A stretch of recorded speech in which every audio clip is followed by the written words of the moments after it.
बुरा वक्त हर इंसान की जिंदगी में आता है, लेकिन कुछ लोग उससे लड़कर जीवन में आगे निकल जाते हैं, लेकिन कुछ लोग वहीं अटक कर रह जाते हैं। हर इंसान के जीवन में अच्छा और बुरा वक्त आता है, क्योंकि ये प्रकृति का नियम है। इसलिए किसी भी चीज में आगे बढ़ने से पहले आपको प्रकृति के नियम समझने होंगे। यदि दिन हुआ है तो रात भी होगी, और यदि रात हुई है तो वापस से सवेरा भी होगा। यदि दिन में हम काम करते हैं तो रातों को हम आराम भी करते हैं।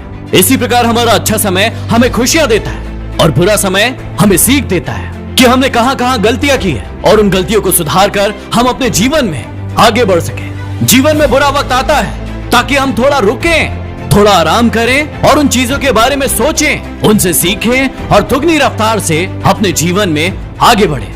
आपको भी पता है कि आपका बुरा वक्त आता है आपके पुराने कर्मों से। आपको पता है कि यदि गेहूं का एक दाना बोया जाता है तो उसमें से 10 दाने उगते हैं। इसी प्रकार से यदि आपने भूतकाल में कोई गलत कर्म किया है तो आपको पता है कि उसकी सजा आपको 10 गुना होकर मिलेगी। अरे बहुत सारे लोग बुरा समय का रोना रोते रहते हैं, परेशान होते रहते हैं और सोचते हैं कि बिना इससे कुछ सीखे जीवन में आगे बढ़ सकते हैं। लेकिन याद रखना कि ऐसे लोग जीवन में कभी भी आगे नहीं बढ़ सकते, और ऐसे लोग हमेशा असफल होते हैं, और फिर उन्हें लगता है कि उनका ये बुरा समय उनका कभी साथ नहीं छोड़ेगा। मेरी एक बात हमेशा याद रखना कि समय अच्छा या बुरा नहीं होता, वो समय हमेशा सभी के लिए एक समान होता है। सिर्फ हमारे कर्म ही उस समय को हमारे लिए अच्छा या बुरा बनाते हैं। याद रखना कि फर्क इस बात से नहीं पड़ेगा कि आप अपनी समस्याओं के सामने कितना ज्यादा रोते हैं, गिड़गिड़ाते हैं, परेशान होते हैं और लोगों के सामने हाथ फैलाते हैं, बल्कि फर्क इस बात से पड़ेगा कि आप समस्या के सामने छाती चौड़ी करके खड़े होते हैं या फिर नहीं। एक बार की बात है, 4 मोमबत्तियां एक कमरे में जल रही थी। वो चारों ही बहुत ही अच्छी दोस्त थी और आपस में हमेशा अपने दिल की बात एक दूसरे से करती थी। एक दिन एक मोमबत्ती ने कहा कि मैं शांति हूँ और इस पूरी दुनिया में चारों ओर लूटपाट चल रही है। इस दुनिया में शांति के लिए कोई जगह ही नहीं बची है। और ये कहते हुए वो मोमबत्ती बुझ गई। कुछ देर बाद दूसरी मोमबत्ती ने कहा कि मैं विश्वास हूँ, और आज लोगों को एक दूसरे पर विश्वास ही नहीं है। लोगों को ना तो आज विश्वास की जरूरत है और ना ही उन्हें विश्वास की कीमत है। और ये कहते हुए थोड़ी देर के बाद वो भी बुझ गई। वक्त धीरे धीरे आगे बढ़ रहा था।